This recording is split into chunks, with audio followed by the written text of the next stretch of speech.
So I'm Scott Greenberg. I am the author of Oh My God, I'm Getting Older, So Is My Mom, which grew out of a radio show I do by the same name. I've been an advocate for seniors for going on about 10 years now. And I did the book because I felt strongly about people making decisions proactively as opposed to making those decisions in crisis. More often than not, people make decisions in crisis, and when they do that, they invariably regret them.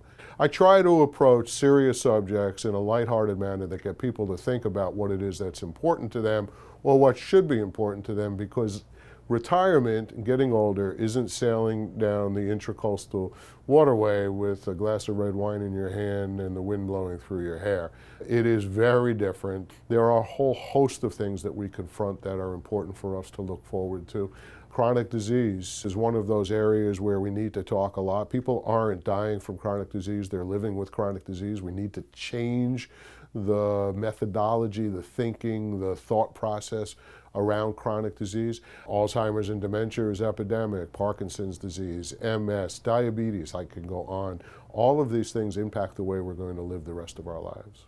Well, you know, I have a whole host of favorite chapters in the book. I mean, I think one of my favorites is funeral planning. How can that be funny? I think it's funny because there are a lot of choices. Do you want to be buried on the first floor, the third floor, the fifth floor? Do you want to be side by side, head to toe? Do you want to be with your first wife, your second wife? Do you want to be with your girlfriend? What if you're Jewish and they're not? Can you be buried in the same cemetery? Do you want to be under a tree out in the sun? Do you want your ashes scattered? If so, by who? Do you want to donate your body to science? And does science really care? All of these things are important. There's also a whole host of other subjects. Sex after 60 is really funny. When I did the first edition of the book, I was interviewed for a magazine.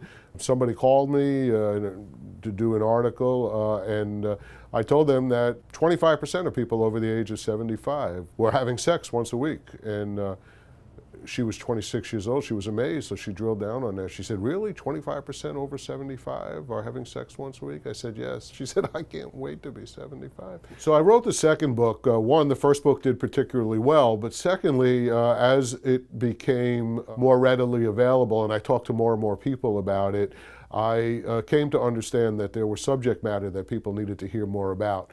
Fall prevention, 50% of all admissions to the emergency room involving seniors start with a fall. It's an astounding statistic, and the good news is it's almost always preventable. I think the book can change the pathway for the rest of your life, because it is about how you want to live the rest of your life, and that's exactly what I want to tell people.